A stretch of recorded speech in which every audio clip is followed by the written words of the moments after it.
बिस्मिल्लाहिर्रहमानिर्रहीम।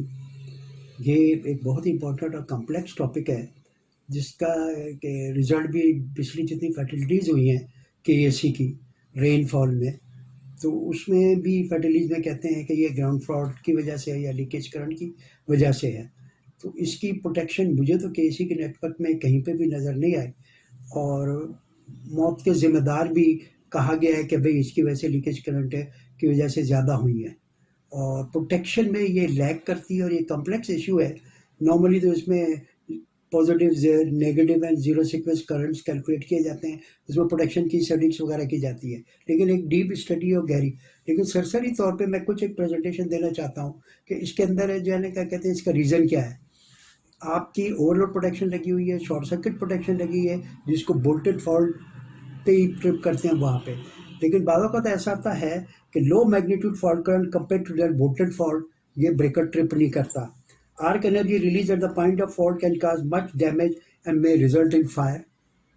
It is high impedance fault due to resistance and the impedance of the return path. The nature of low-level arcing ground fault make impractical their detection by traditional overcurrent devices. तो ये इसके लिए भी मतलब अगर एक protection scheme को complete करना है और फैटल एक्सीडेंट से ओवरऑल कम होना है, तो ये बड़ा ही ज़रूरी है कि ये भी, और मुझे के इलेक्ट्रिक के या यूटिलिटी के इलेक्ट्रिकल नेटवर्क में ये कहीं पे भी लगा नज़र नहीं आया। तो अगर इसके हवाले से इसको ग्राउंड फॉल्ट करंट इंटरप्शन भी कहते हैं, प्रोटेक्शन है, ये ग्राउंड फॉल्ट प्रोटेक्शन है। और इसमें जो है आपकी क्या कहते हैं, तीन मेथड हैं, zero sequence method, source ground current for ground return method, और रेजिडुअल कनेक्शन मेथड। और डिफरेंट सबस्टेशंस पे या ट्रांसफार्मर्स पे मतलब जो पीएमटी वगैरह लगे हों उसके साथ ये मेन ब्रेकर अगर है, या तो उसमें बिल्ट इन होना चाहिए या अलग से लगना चाहिए।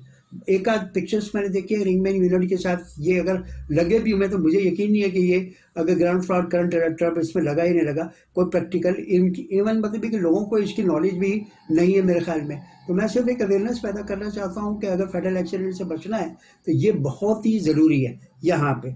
और इसमें ये मेन डिस्ट्रीब्यूशन पे भी लग सकता है और सब स्टेशंस पे भी लग सकता है, पीएमटी में भी लग सकता है। बात सिर्फ इकोनॉमिक्स की है कि आप कौन सी चीज़ को आप प्रायोरिटी देते हैं। अगर प्रायोरिटी आप इंसानी जान को दे रहे हैं तो इस पर खर्चा करना, इन्वेस्टमेंट करना बड़ा ही ज़रूरी है। तो इसमें कुछ ट्राइल्स मैं आपको दिखाता हूँ कि जैसे पहला एक मेथड है जीरो सीक्वेंस मेथड, दूसरा उसके बाद है सोर्स ग्राउंड मेथड की, ये स्लाइड आ गई आपके सामने और इसमें बिल्कुल क्लियर है कि किस तरह ये सेंसिंग करेगा। इसी तरह उसके बाद एक रेजिडुअल कनेक्शन मेथड है, ये भी किसकी एप्लीकेशन के बारे से आप मतलब ये देख सकते हैं कहाँ कहाँ ये लगने चाहिए।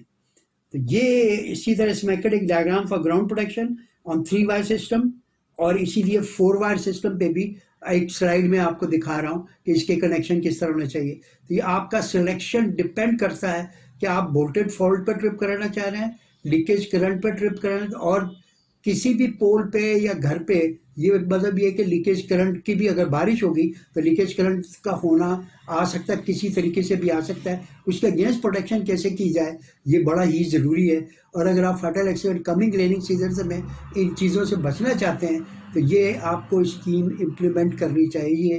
कि इलेक्ट्रिक के इंजीनियर से मेरी अपील है कि खुदा के लिए प्रोटेक्शन को खाली ग्राउंडिंग की बात ना करें, प्रोटेक्शन पे मेन ब्रेकर को ट्रिप करना है। और ये जो अगर लो मैग्नीट्यूड का जो करंट है ये भी आपके ये ब्रेकर स्पेशल ब्रेकर्स होते हैं, इसकी सेंसिंग डिवाइस भी स्पेशल होती है और टोराइड टाइप की, और ये उसको ट्रिप कराएंगी विद इन आपका लिमिटेड टाइम लिमिट में। Thank you ji.